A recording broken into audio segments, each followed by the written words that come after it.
ایک شخص کی 4 بیویاں تھیں۔ چوتھی بیوی سے وہ بہت محبت کرتا تھا اور اس کو بنانے سنوارنے میں ہر وقت لگا رہتا تھا۔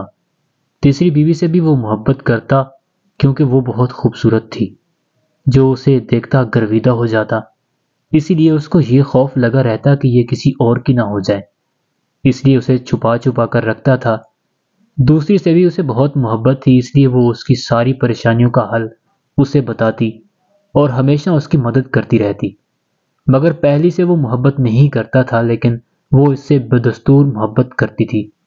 اب ہوا یہ کہ ایک دن وہ شخص اتنا بیمار ہوا کہ مرنے کے قریب ہو گیا۔ اس نے سوچا میرے پاس 4 بیویاں ہیں، کسی ایک کو تو مرتے ہوئے ساتھ لے جاؤں۔ اس نے چوتھی بیوی سے کہا کہ تم میرے ساتھ چلو، میں نے تم پر اتنی توجہ دی اور اپنا مال بھی تم پر سب سے زیادہ خرچ کیا۔ جواب میں اس نے صاف صاف انکار کر دیا۔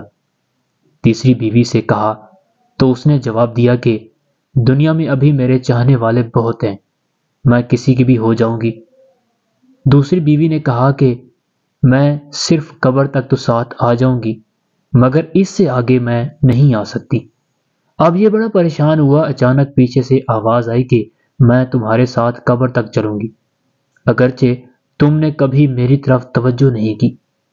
جب اس نے پیچھے مڑ کر دیکھا تو اس کی پہلی بیوی تھی، جو عدم توجہی اور غذا کی کمی کی وجہ سے بالکل کمزور ہو چکی تھی، جس کے سبب قبر میں اس کے کسی کام کی نہ تھی۔ اب یہ افسوس کرتا رہا کہ میں نے سمجھنے میں غلطی کی، اگر میں اس پر توجہ دیتا تو آج یہ قبر میں میری اچھی رفیق اور ساتھی ہوتی۔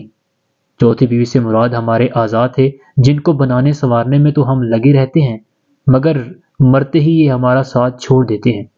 تیسری بیوی سے مراد ہمارا مال و منال، دولت و جائیداد وغیرہ ہے کہ ساری زندگی لوگوں سے چھپا کر رکھا، مگر مرنے کے بعد یہ دوسروں کے ہو جاتے ہیں۔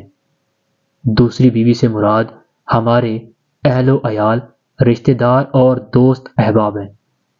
دنیا میں یہی لوگ ہمارے کام، ہمارے مسائل حل کرواتے اور ان سے جتنی اور جیسی چاہیں مدد لیتے رہیں، مگر یہ لوگ بھی زیادہ سے زیادہ قبر تک ہمارے ساتھ رہتے ہیں۔ پہلی بیوی سے مراد ہمارے اعمال ہیں جو قبر میں ساتھ جائیں گے، لیکن ہم نے ان کی طرف توجہ نہ دے کر قبر کے حقیقی دوست، رفیق اور ساتھی سے محروم ہوئے۔